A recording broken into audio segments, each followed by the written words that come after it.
Okay, what are the 4 things that are going to make you successful in any career? There's one of the pages yesterday. Practice. Self-confidence, yeah. Consistency, yeah. And education, yeah. Those are the simplest things that actually make you successful in any business, right, or any profession. If you don't, do you guys all agree? If you don't have those, it's going to be difficult, right? Okay, let's see what else. How do you do a greeting? What's the greeting at the dealership?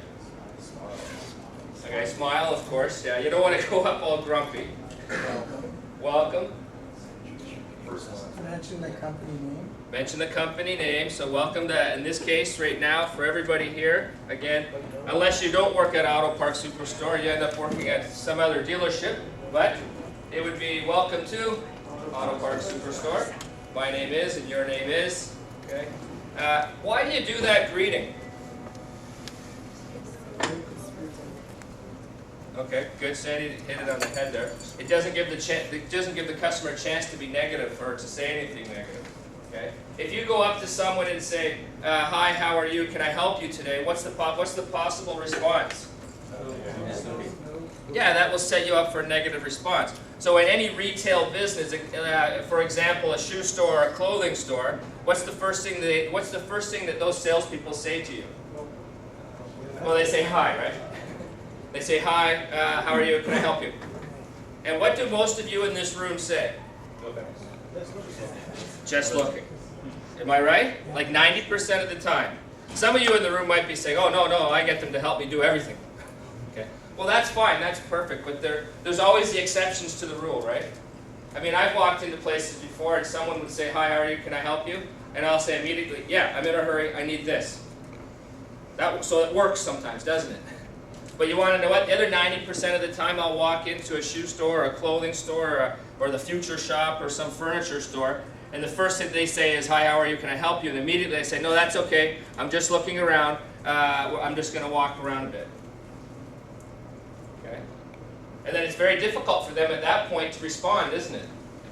A professional salesperson will know how to respond to that. We're not going over those topics in this training workshop. But near the back of the book, there's how to handle customer objections.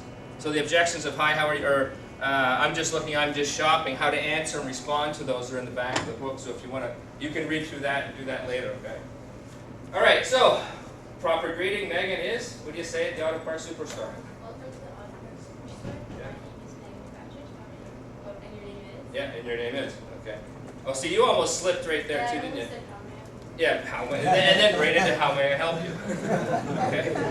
So it's almost like you're doing a good introduction, and all of a sudden you've done the nice introduction, and then you defeated the purpose because then you slipped in that famous line of "How may I help you?" And then I'm going to say, "Oh, nice to meet you, Megan. Thanks a lot. I'm just looking around." Okay. So you started off perfect, and then slipped in and blew it. Okay. Again, that's one reason why you guys are in this training workshop. And again, it's only a 2-day, but at the same time, little things like just the greetings and stuff. Believe me, I told you yesterday, do you guys know any of this stuff? No. Do you all have sales experience to some extent? Most of you have some type of sales experience. Okay. But selling cars is one of the most difficult sales that you'll ever do. And if you don't have a strategy and a game plan, what will your success probably be? Yeah, I don't want to scare you. You all right? Okay. Failure rate in the car business historically has been about 90% failure. Didn't say that yesterday, did I? If I had said that yesterday, yeah, a bunch of you would have called up. Darren, I can't come tomorrow. Something happens. Okay. You want to know why it's 90% failure? Lack of training and no game plan, no strategy. Okay. Again, what are the biggest decisions people make in their lives? Houses, cars, family, education, career.